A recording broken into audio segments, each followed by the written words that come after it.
sport. We're done with politics. Let's delve into the features, and we begin with the feature of the day, and they call him the dog whisperer. He speaks the language of dogs and can make them do his bidding. His love for canines has earned Otieno Okong'o the opportunity to travel, rub shoulders with the high and mighty, and earn a decent living. Stephen is now the head of the dog training unit at a local security firm, but none of these things was handed to him on a silver platter. KTN's Whisperer KTN spent a day with Otieno Okong'o, a dog trainer who's earned his place in society with just a dream and, of course, a prayer.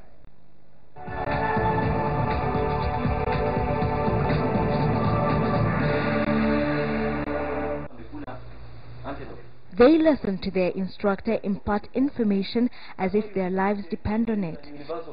And their well-being may well depend on this. To these animals, they can take it. Morning finds Otieno Okong'o at his first engagement of the day, teaching guards in training. The harnesses on the floor give an insight to the unusual lesson he has in store for his students today, dog handling.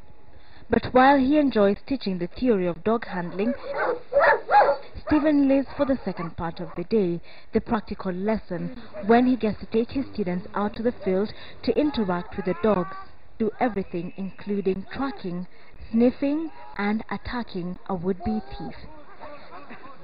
Stephen Otieno, now a reputable dog trainer, has come a long way from his years as a simple boy with only a dream. Me kutoka utotoni, have just been a friend to these animals. I just like working with animals. When Stephen completed high school, he knew just what he wanted to do. He wanted to rear and train dogs, but the only dogs he could afford at the time were mongrels, until his mother came to his rescue. So the only people by that time who had these German Shepherds were pengine the police and a few individuals. So what my mom did, actually, that I can thank her wherever she is, she bought us one German Shepherd. That was in the year 2005. He and his brother set up a little school at their home near Wilson Airport, where they taught obedience to canines. Armed with nothing but passion for their little business, they also set out to expand their skills. I started reading books about dogs, because when I started keeping dogs, the local breed, the mongrels, I started getting sources from other friends, like, what, you try and get these dog books, by which I tried. I could buy them even in streets. I could even borrow them from some friends, and then even the TV programs, sometimes I used to watch them. So actually this, I can say, boosted my training capability. In 2006, their patience would pay off.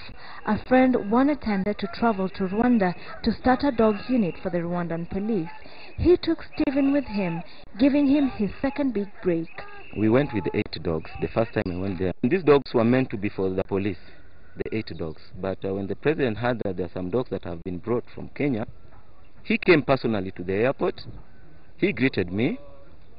He asked me a few tips about dogs. I chose for him 3 dogs that were to be his presidential guard. He would return to the country triumphant, an accomplished dog trainer and instructor, having acquired more skills in Rwanda.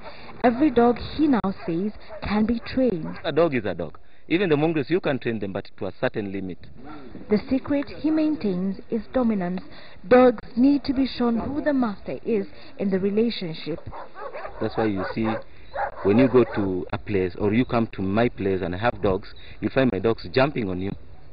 It's not that they are jumping because they are excited. It's they are jumping because they want to dominate you. You should not allow that totally. So when a dog jumps on you, you try and turn you over to the dog.